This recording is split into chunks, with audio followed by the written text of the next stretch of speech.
Good afternoon, ladies and gentlemen, and welcome to another game of Mage the Mage the Awakening in the Shadows of Austin venue. Today, we are focusing on two characters as they make their way into a club at the same time without realizing it. The two of them are in line, and one of them is Alice, and the other one is Fire Vitae. The young women have gotten themselves in line and are preparing to enter. And the entrance to the club is interesting because it's an L shape.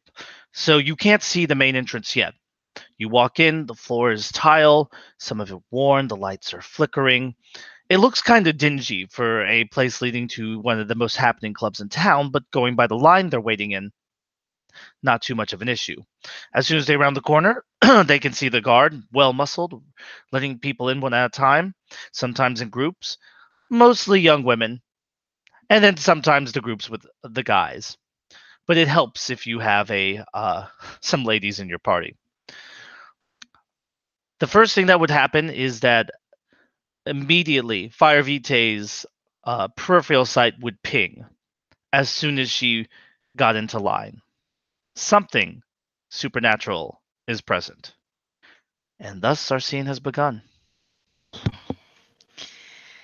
Something supernatural is present, which is, well,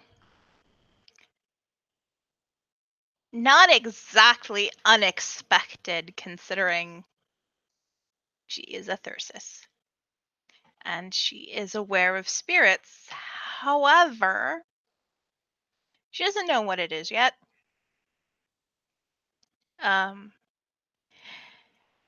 She decides she is going to just keep cool. Um, and look around at the other people in line, kind of thinking, okay. Well, one out of all of them, there's people dressed for the club, and then there's this very out of place young blonde who looks like she's dressed for a convention, maybe?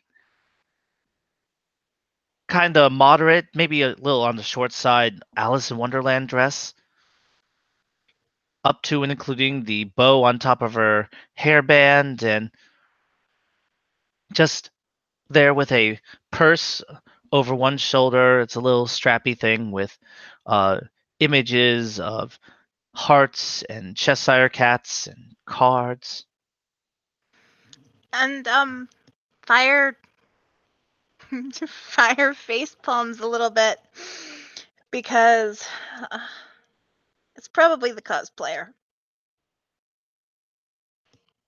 No normal person would cosplay like that in public.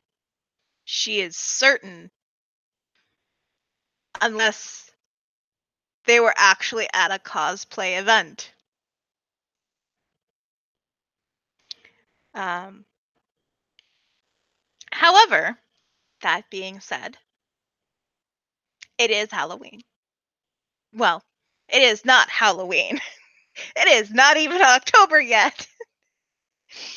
But she is also aware that that does not stop people, and who knows, maybe she is waiting for the rest of her tea party inside. In any case, Fire is going to head up and talk to Alice. Alice will turn and look at her as she approaches. She pauses for a moment. Uh, do I know Hi. you? No, I don't think we've met. Uh, were you ever at the Lazy Elephant? Frequently, yes. Oh, do you work there? I wait tables there, yeah. All right, that makes a little bit more sense. I'm affiliated with them. Really? Yeah. I don't think I've seen you there. Or if I have not seen you there dressed like this. No, you would have seen me there dressed like this. Uh, I don't go there all the time. You might say it's a little bit of a mystery.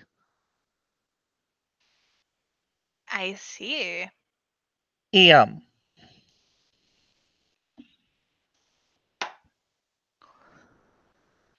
So,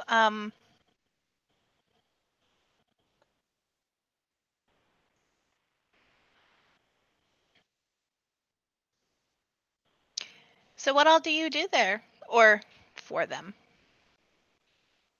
If you don't mind me asking. I curate things, you know, specific beverages, rare vintages. Oh, so you're on the brewery side of things. Sorta. Gotcha. I mostly just wait tables and smile and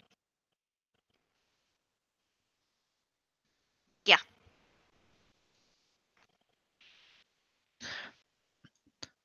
But maybe you do something else? I am a fire dancer. A fire dancer. Hmm.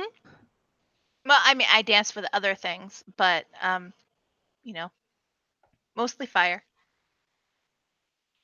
Anything to do with, I don't know, religious ceremonies, certain towers? Not really. I guess you could say I'm kind of an ecstatic.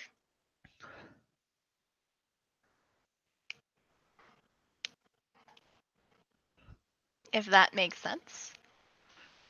Well, what about,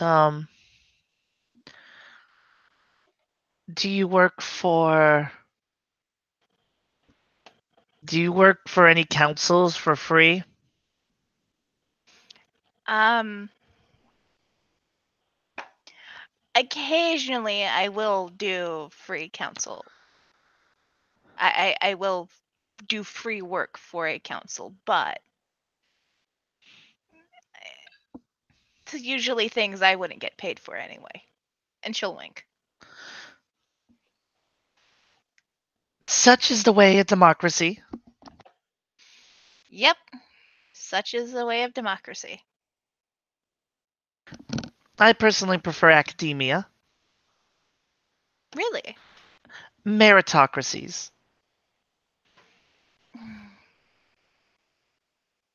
I mean, see, the problem with a meritocracy is that if you don't have any skills people think are merit worthy. Well, isn't the burden on individuals to prove the merits of their ideas through papers published and ideas manifested? It's equal opportunity. Yeah, I'm not really good at writing papers. I am good at expressing myself um, through dance and running and physical activity. And sometimes, if people get hurt, I can put them back together. Um, I know how to use drugs safely, and you know, May- Maybe we should talk a little more in depth once we're inside. probably, yeah. At But that, the bouncer looks at them, doesn't even ask for their IDs. You two can go in. great, thanks. And she'll blow the bouncer a kiss. Alice winks and gives him a peace sign as she walks in. Inside, with the pounding music, techno tonight, you notice that it's a three-story system, and you guys are on the top floor, even though you're at ground level. Everything goes down into like basement floors. The top floor is this glass walkway that forms per the name, a bullseye, a crosshair going across, going forward, and then from the left side of the room to the right. Along the outside are alcoves for sitting, little tables, booth like things. And in the center of the crosshairs, where they meet over the dance floors, you notice there happens to be tables where people are sitting as well. There's railings on the sides, and then the next floor down, which takes stairs to reach, is a glass dance floor itself. And below that is another set of 4 dance floors where other music is playing beneath that glass structure. So if you were on the top floor, you could see all the way down, or on the bottom floor, you could see all the way up. Wow, this place is rad. Alice is looking around. It's amazing.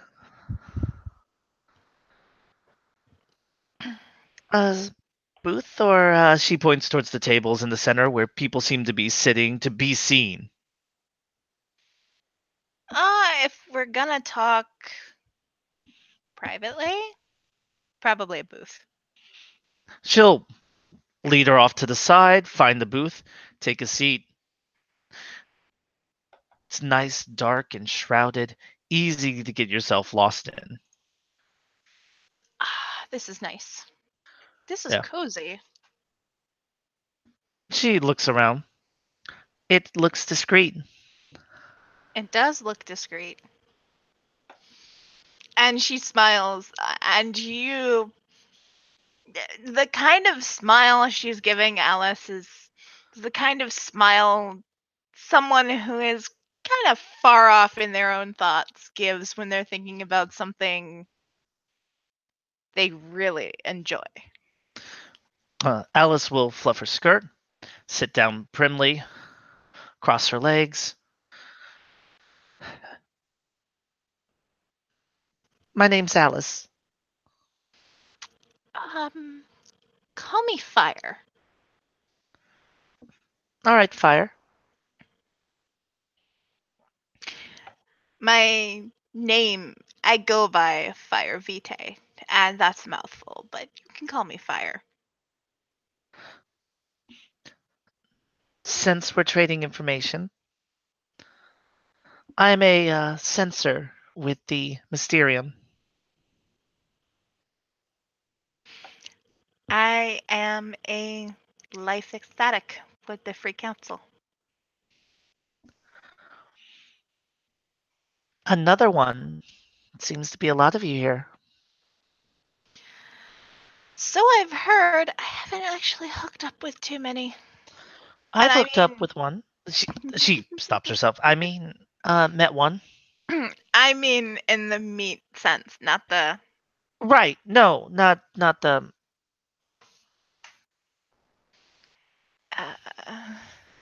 Let's get to know each other intimately, Sids. Right. I mean, no, same. Right. Sorry, I was just. Conway. His name is Conway. Don't believe I've had the pleasure. I don't believe I've had the pleasure yet either. Makes me think cowboy. And Conway Twitty. He's a mystery. You know those type of guys who just walk in and they act like they own the place, but they don't, or they tell you things and it's all obfuscation. Mm-hmm. I know those guys. Pretends to be open, but never telling you anything. Yep. He is a walking mystery.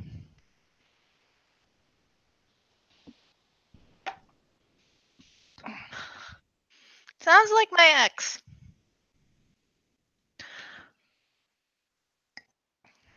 Well, we'll see if that's going to be what I'm saying after this weekend. Oh, are you guys going out? Seems like the only way to get him to open up. He said I would just have to call him and take him on a date. Well, Miss Alice, I'd love to hear how that date goes. Mostly because I'm nosy. Well, depending on how this conversation goes, I just might tell you.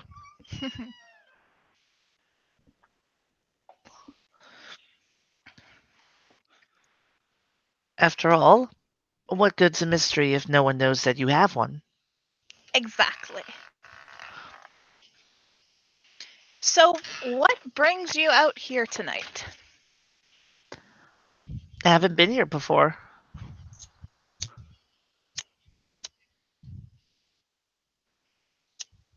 So, you're checking out someplace new. Awesome. I can get on board with that. New experiences, new events. I mean, normally I prefer. There's a couple other hangouts. Something a little quieter with less propensity for drug abuse? Try more. More. Whoa. The Four Chambers.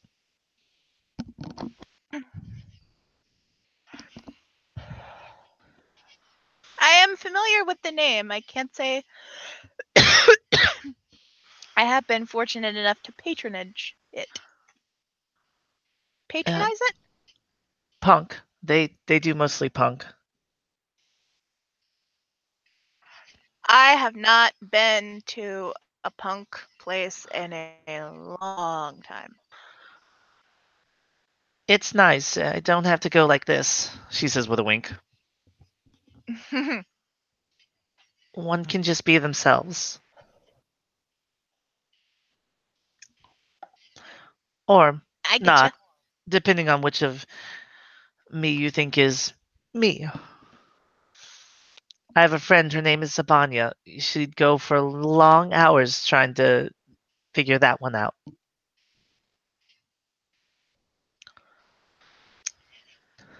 I'm sure many people could.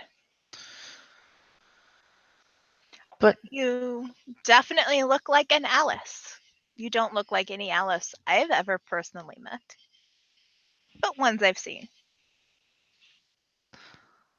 I might be the first thing that comes to mind for a lot of people.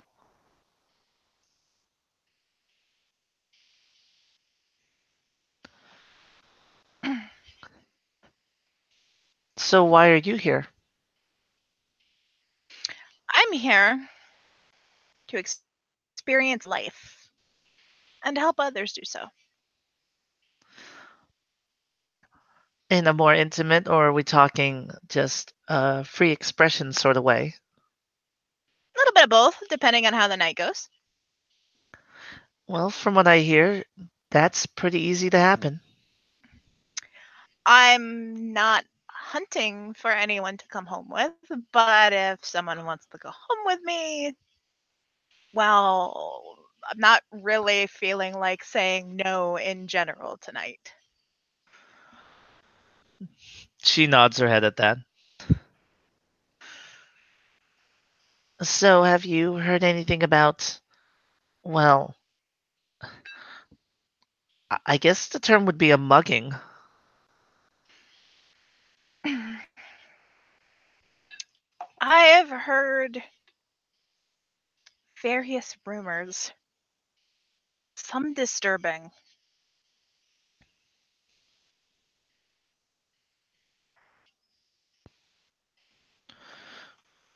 We're trying to work out a meeting, some of us. Hopefully, get to the bottom of what's going on.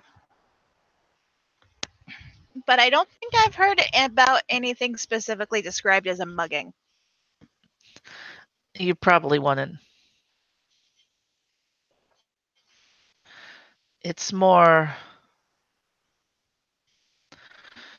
Well, they didn't take anything that you would normally take in a mugging.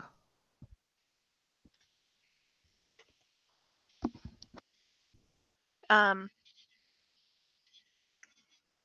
all I heard is that someone went missing, and they were retrieved, but no one really knows what state they're in because nobody's letting him be seen. And there are some wild rumors flying around that, let me tell you. Yeah, 'cause he had his hand and eye taken off.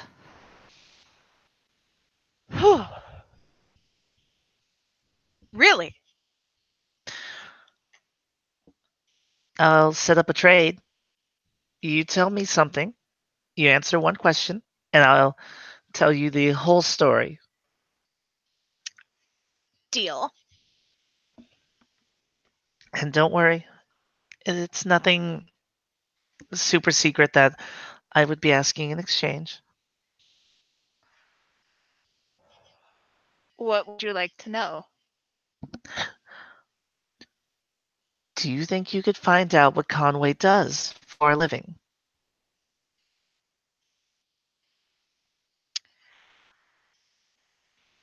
If I could find out where he works. If you can find out where he works, I can probably find out what he does for a living. And if you aren't able to find out where he works, I could also probably find that out. I'll let you know after Saturday.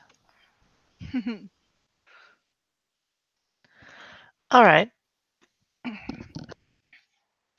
So, it's how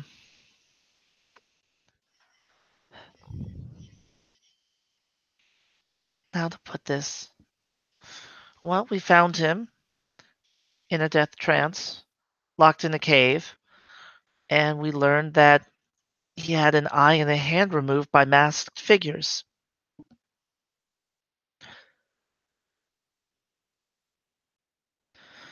It wasn't torture.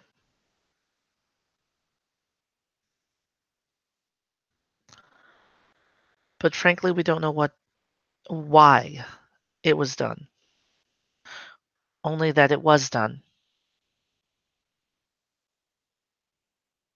If it wasn't torture, that begs the question if he gave them away willingly or not. And if so, why and in exchange for what? I can't imagine one of us giving away pieces of themselves No. willingly. No, it was definitely not willing. They incapacitated him first. But it wasn't torture. No, it wasn't done for torture. No malice. They just wanted his parts. They even took a Millenballer to the eye. Oh! At least they incapacitated him first, I guess.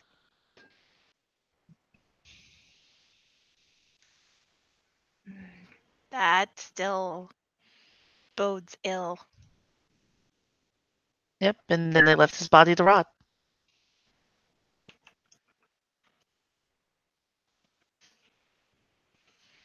Why take pieces of someone if you're just going to leave them to rot?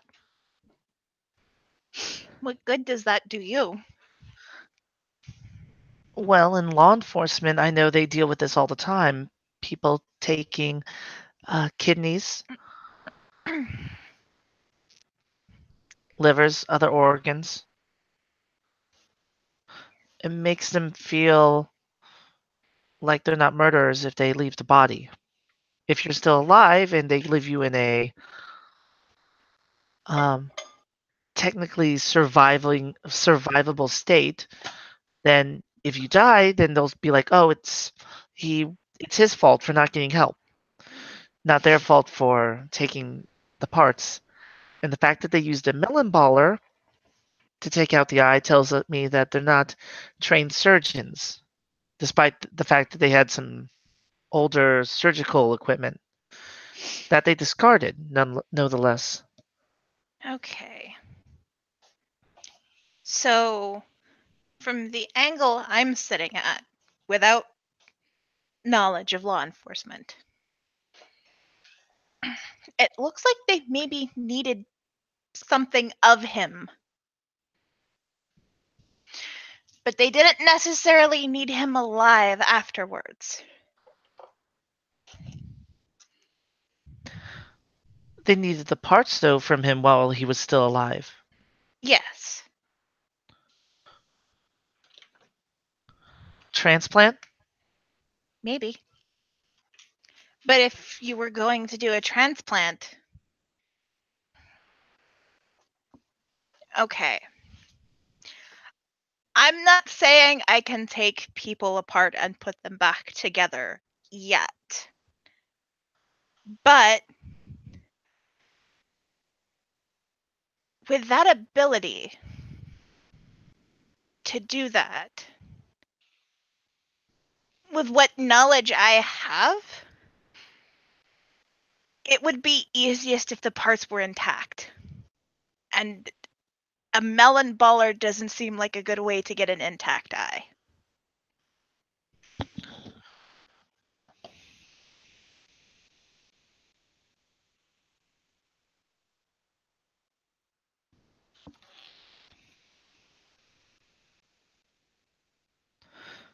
Unless they had some powerful magic.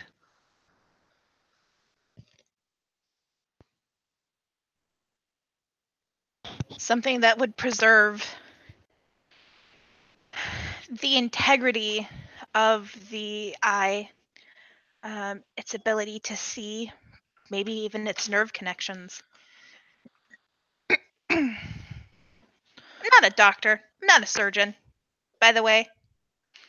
I just have... I know enough to have a basic understanding of the human body and how things are connected.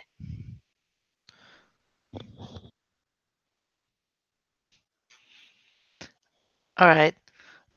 So, getting into the creepier part, what about the hand?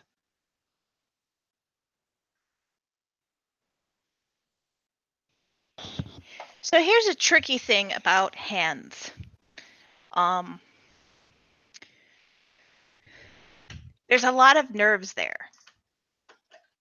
So it would be easier to, if you could do such a thing with magic, if you could attach a hand taken, still living, from someone and graft it, that would be easier than trying to work with a prosthetic.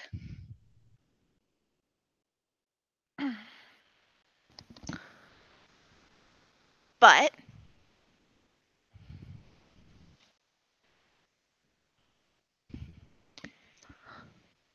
once you take a piece of something, whether it's hair or blood or an organ, there's a time, there's a component where you're basically working against a ticking clock, because things will start to die and rot. So they need some method of preserving these in order to transplant them, which if they were doing magically, they could feasibly have. All right. So, do you want me to make this even stranger for you? Sure. There was a disc. We don't know what it does, but it was at the scene. It wasn't magical, but it could affect magic. Matt, I need to go. Oh, okay. I will be in touch. All right. Catch you later. Later.